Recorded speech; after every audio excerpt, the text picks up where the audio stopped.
Okay, guys, welcome to the third part of my coaching program, and this is section 3. And what we're going to be focusing on here is offers. Most importantly, we're going to focus on how to speak their language and making compelling offers. Now, what comes to your mind when you hear the word offer? What is an offer? An offer is simply an opportunity given to the consumer by the value provider. So, if I make an offer and I put it in an ad, I'm giving this consumer base an opportunity to get this product or get this value at a convenient price or a convenient cost to them. So if they don't have the budget, they're gonna get a tremendous amount of value that can fit within their limited budget. So for you to create good offers, there's a simple framework that you need to have in mind when you're trying to create offers, right? And this is a simple framework, right? I want you to imagine this with me. Imagine your client has a big fat slob who sit on the couch all day, just want to watch TV. They take out their phone and they order pizza. Now, the pizza guy is at the door and they leave the door open and they want the pizza guy to come inside, take the pizza out of the box and put it in a plate and come feed them, right? On top of that, they probably wanted to wash the dishes as well. Either way, your client needs you to do more than you're bargained for. In other words, the value needs to 10x the cost. You need to give them so much stuff where they feel stupid saying no. That's a really good framework of how you can view it, because now I'm going to show you something that's called value stacking, which is going to make a little bit more sense. Because just viewing it like that, you need a practical way of creating that irresistible offer. Now, value stacking. What is value stacking? Value stacking is simply the method of stacking value on top of each other and giving it away at a convenient cost to the consumer. It's very important that you understand this, right? Because you're going to stack so much value to when they hear your offer or when they see your offer, it's too good to pass up. It's something that they want to capitalize on immediately. Because on Instagram, on Facebook ads, it's all about impulse shopping. These people saw something and they want it. Because at the end of the day, there's two main stages when it comes into the customer buying process. The moment they realize they have a need, and there's a moment when they take action. And if you're going to see someone on Instagram, it's most likely they didn't commit to an action or they didn't take action yet, and they come into your pipeline. Because they come to your pipeline on your Instagram ad is basically because you have such a good offer that they decide to fill out your instant form or fill out any sort of information that you're going to put on your instant form, because that's a way of running ad that I'm going to show you at the end of this course, where you have people filling out forms. And if they fill out that form, is because they have a need.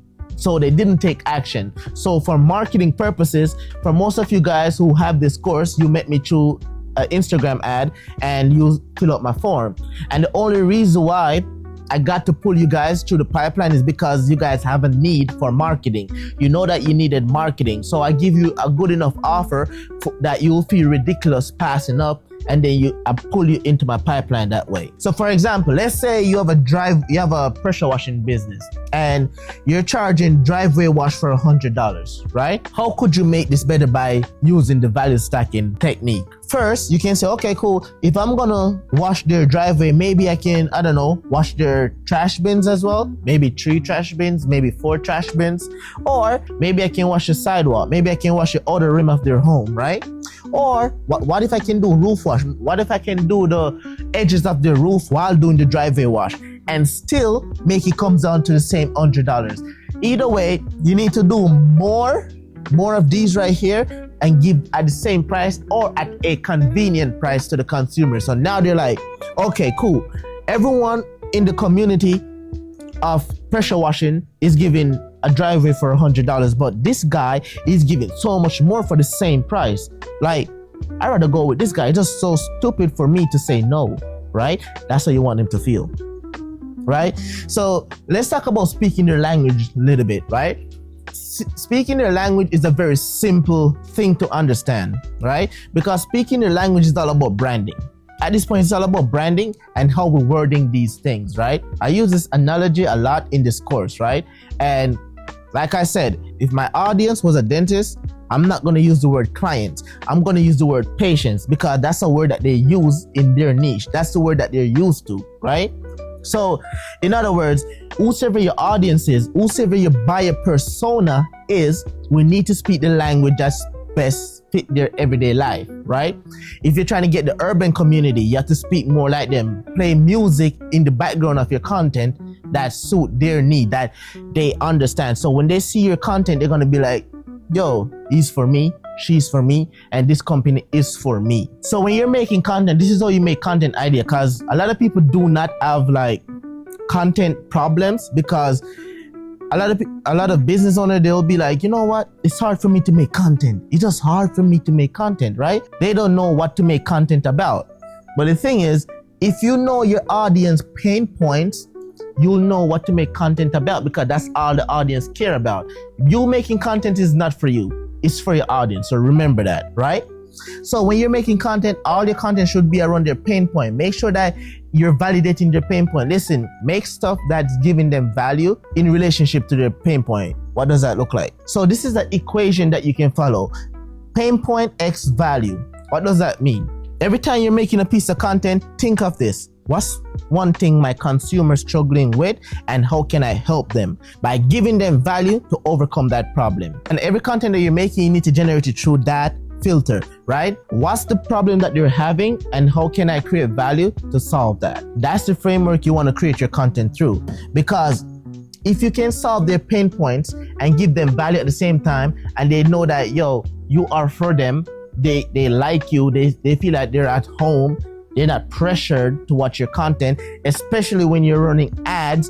As soon as they see your ad, they'll be like, I'm gonna sign up for his ad. And that way you can get bad leads. Because if you word your advertisement right, if you word the ad copy right, and you use the right pain point, what's gonna happen? You're gonna get the people who are suffering from that pain only. Anyone else, they're just gonna swipe past it, because that's not their reality. They're not seeing that, all right? So that's why it's so vital to understand your persona before you can try to create an offer. Because you create an offer, it's all about going up. It's like a ping pong. You're going back to target audience and back to your offer. Back to target audience, back to your offer. Like I said before, every offer have a different and a unique buyer persona to match it. All right.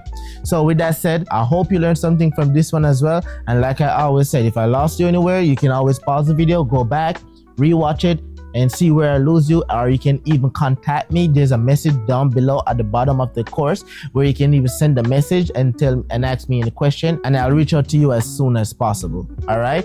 So I hope you enjoyed this one, and I'll see you in the next one, where I'm going to help you to run your ads. I'm going to show you how to structure your ads. I'm going to show you the simplistic method of running your ads that is not too complicated, so that way you can focus on doing what you love, which is your craft.